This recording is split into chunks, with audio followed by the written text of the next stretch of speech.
behavior of the BJP knows no democratic norms, no norms that we normally would adhere to in a political fight. ബിജെപിയുടെ പെരുമാറ്റത്തിൽ യാതൊരു ജനാധിപത്യ മര്യാദയുമില്ല. ഒരു രാഷ്ട്രീയ യുദ്ധത്തിൽ, രാഷ്ട്രീയ പോരാട്ടത്തിൽ പാലിക്കേണ്ട ഒരു ജനാധിപത്യ മര്യാദയും അവർ പാലിക്കുന്നില്ല. Institutions are destroyed. നമ്മുടെ രാജ്യത്തെ സ്ഥാപനങ്ങൾ നശിപ്പിക്കപ്പെട്ടുകൊണ്ടിരിക്കുകയാണ്. Even our basic faith in the electoral process, in other institutions that held our country together, wavers.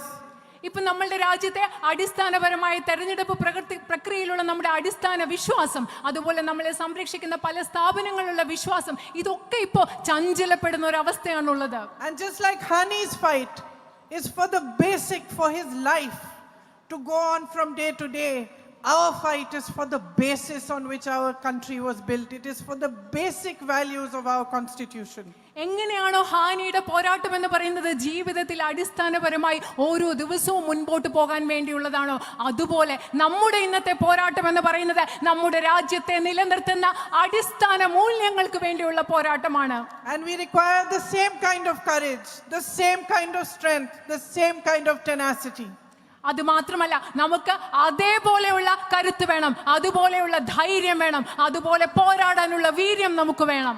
When I came here during the election, I told you that you gave my brother strength, that I as his sister could see how much courage he got from you.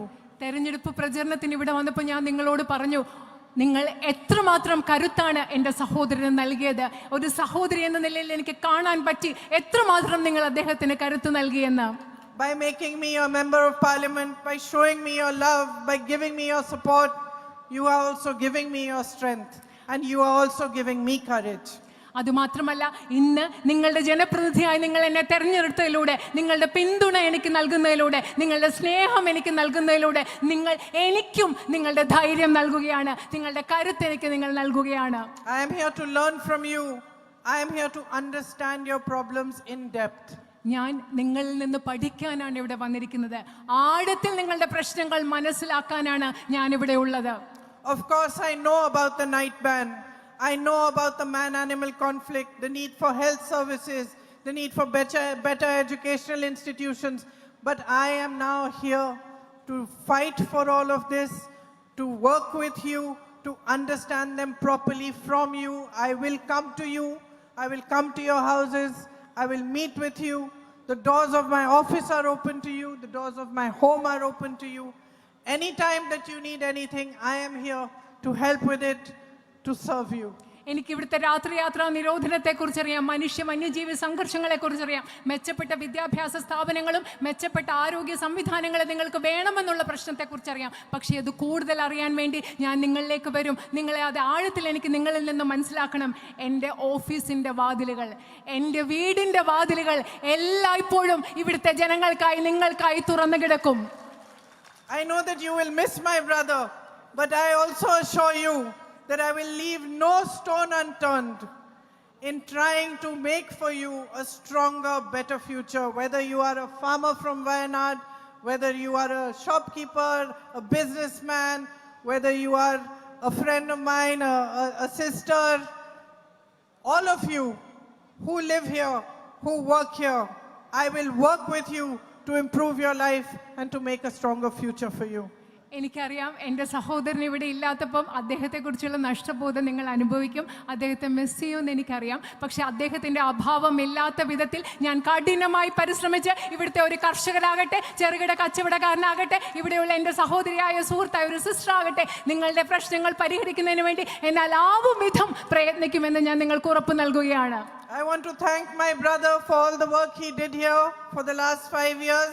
കഴിഞ്ഞ 5 വർഷങ്ങളായി വയനാട്ടിൽ എൻ്റെ സഹോദരൻ ചെയ്ത എല്ലാ പ്രവൃത്തികൾക്കും വേണ്ടി, നിങ്ങൾക്ക് വേണ്ടി ചെയ്ത കാര്യങ്ങൾക്ക് വേണ്ടി അദ്ദേഹത്തോട് ഞാൻ നന്ദി പറയുകയാണ്. It is because of your faith in him and your belief in him that you have put your trust in me as well. അദ്ദേഹത്തിൽ നിങ്ങൾക്കുള്ള വിശ്വാസം കൊണ്ടാണ് നിങ്ങൾ എന്നിലും ആ വിശ്വാസം അർപ്പിച്ചിരിക്കുന്നത്. I want to thank all the leaders who are assembled here and all the leaders, all the workers of the UDF who came out in support of me, who worked very, very hard to make this election what it became and to make it a possibility for me to win. ഈ തെരഞ്ഞെടുപ്പ് കാലത്ത് പ്രചരണത്തിന്റെ ഭാഗമായി പ്രവർത്തിച്ച എല്ലാ ഐക്യജനാധിപത്യ മുന്നണിയുടെയും പ്രവർത്തകരെയും നേതാക്കളെയും എന്നെ ഈ തെരഞ്ഞെടുപ്പ് വിജയിക്കാൻ സഹായിച്ചത് സാധ്യമാക്കി തീർത്ത എല്ലാവരോടും ഞാനിവിടെ നന്ദി പറയുകയാണ്. And as I said in the beginning of my speech, I thank each and every one of you for the love you have given me. I will not disappoint you. ഞാൻ ഈ സംഭാഷണത്തിൻ്റെ പ്രസംഗത്തിൻ്റെ തുടക്കത്തിൽ നിങ്ങളോട് പറഞ്ഞതുപോലെ നിങ്ങൾ ഓരോരുത്തരെയും, വയനാട്ടിലെ ഓരോരുത്തരോടും നിങ്ങൾ എനിക്ക് നൽകിയ സ്നേഹത്തിന് ഞാൻ നന്ദി പറയുകയാണ്. ഒരിക്കലും ഞാൻ നിങ്ങളെ നിരാശപ്പെടുത്തില്ല. നന്ദി, ഓരായിരം നന്ദി. ഹാരാർപ്പണം ചെയ്യുന്നു CK Kasim, Babu Paikkattil, CJ Antony, KT Mansoor, MT Ashraf, PG Muhammad, BP Rasheed. നന്ദി പ്രകടനത്തിനായി ബാബു പൈക്കാട്ടിൽ ക്ഷണിക്കുന്നു.